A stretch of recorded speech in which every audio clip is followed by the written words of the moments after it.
Okay, so I got into all that because I was talking about the Bible as literature, you know, and trying to lay out, because we need in our culture to justify the arts.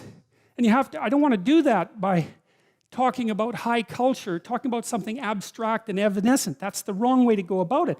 This is vital.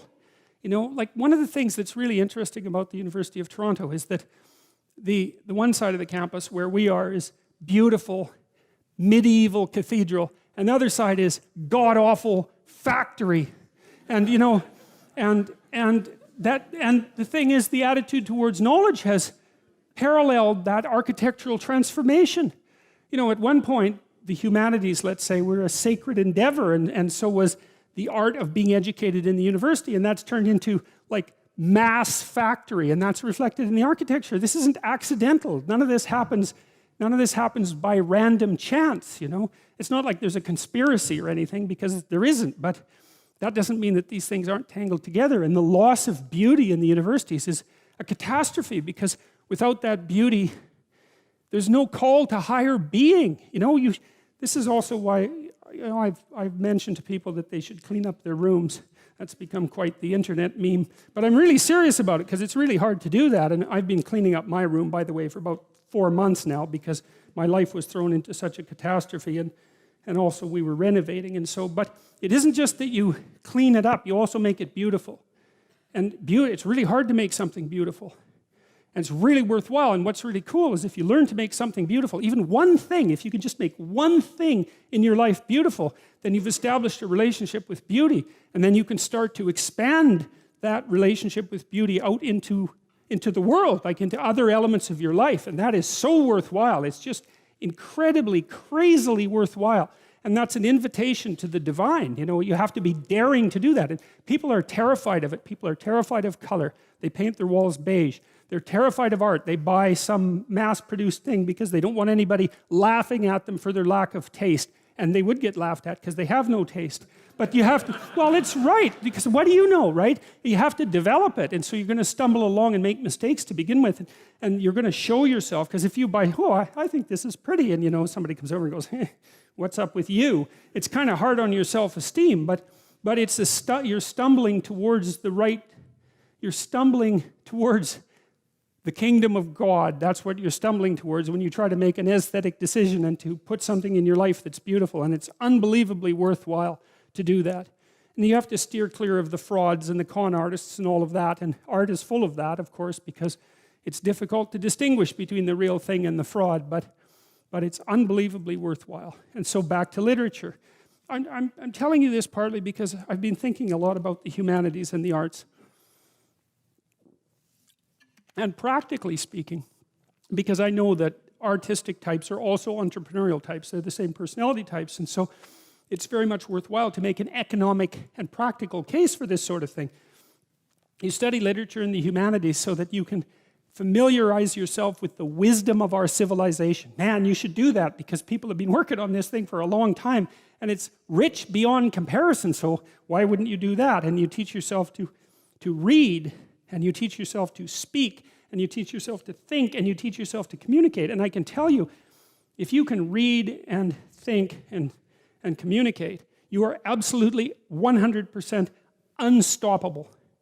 And that's another thing that's so interesting about the humanities education that's at the core of the university. It's like there's nothing more economically valuable than teaching people how to articulate themselves and communicate, because they can identify problems, they can formulate solutions, they can negotiate to consensus, they can negotiate on their own behalf or on the behalf of others.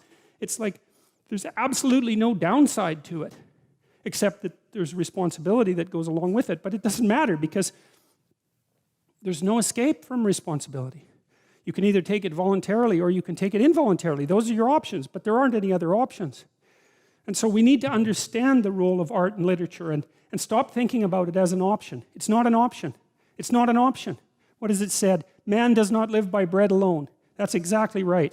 We live by beauty. We live by literature. We live by art. And literally, not metaphorically. We cannot live without it, because life is too dismal and tragic in the absence of the sublime. So, and ourselves, we have to be sharp so that we can survive properly and orient the world properly and not destroy things, including ourselves. And so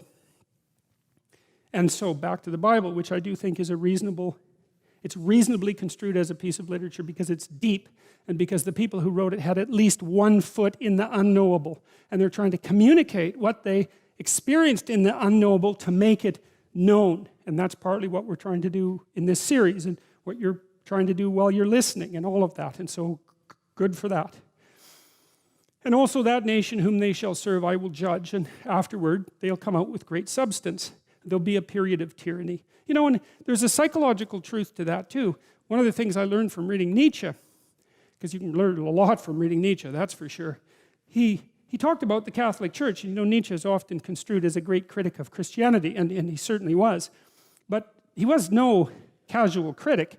In fact, I think he was the sort of critic that you'd like to have as a friend, because he was the sort of critic that said, well, here's the great things you've done and that you could keep doing, but here's a bunch of really things that you did that you really should stop doing. And he talked about the Catholic Church, and he said what the Catholic Church had done to the European mind in particular was discipline it so that over a period of 1,000 years, 1,300 years, 1,400 years, there was this rule that there was a conceptual structure within which you had to interpret everything.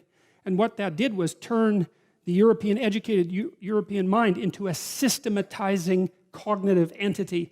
And that once that systematizing cognitive entity had been established, then it could free itself from those underlying disciplinary structures and go off and do such things as produce the scientific revolution, for example, which required incredible systematic thinking. And so Nietzsche had this really interesting idea about freedom, and he believed that slavery was an intermediary between the undeveloped individual and the free individual, that you had to submit yourself to some intense disciplinary process for some period of time in your life before you could develop any true freedom. And so you think, maybe you want to learn to play the piano. It's like, that's not going to be any fun for a really long period of time, right? Because you're really bad at it. And there's a million things you have to memorize, and you have to stumble around like an amateur. And the same thing happens when kids learn how to read, and some of them never get past that point, and they never get to the point where they can enjoy reading. But in order to put yourself together, you have to put yourself in a vice and allow yourself to be constricted and mangled even by the thing that enslaves you. But the goal should be that as a consequence of submitting to the discipline, that you become disciplined. And then once you become disciplined, you can emerge from the disciplinary structure as someone who's free. And that's something that's very much worth thinking about as well. So that's illustrated conceptually in this piece of literature, let's say, because what the psychological meaning of what God tells Abraham is that all people are subject, and I mean not equally, obviously, all people are subject to the tyranny that precedes freedom. And that idea is repeated over and over in the Old Testament. It comes out most particularly in the story of Moses, right? Because, of course, that's the story of movement from tyranny. Where do you go from a tyranny? It's an absolute catastrophe. You go from a tyranny into the desert, you know, where you starve. It's harsh. That's what happens in the story of Exodus. And so that's so interesting, too, because what it means is that sometimes if you're going to move uphill, the first thing that happens is you move downhill a lot. And so if you want to escape from the straits that bind you now, you're not going to move forward and go up. You're going to move forward and go down. And that's another reason, this is also something that Jung talked about a lot, is that, you know, on the road to enlightenment, you encounter all the things that you don't want to encounter first, like all the weaknesses of yourself, all the realizations of the tyranny of the world and the catastrophe of nature and all of that. And so you step out of your encapsulation, your ignorant encapsulation, and it's immediate plummet into something that's a desert, let's say, where everything is chaotic and where you're wandering around without direction. A real catastrophe. So it's, you know, because one of the things you might ask yourself is that if enlightenment is possible, then why aren't people enlightened? Because if it was just a matter of going from a good place to a better place, it's like, well, man, let's just get at it. It's no problem, right? Why would we ever stop doing that? But it seems not to be that. It's that you're here and that's not good and it's unstable, and you step out of it and it's like down to where you don't want to be. And you have to contend with that, and then maybe you can start your struggle upward. And so God is telling Abraham this, and he's also telling him that it's okay.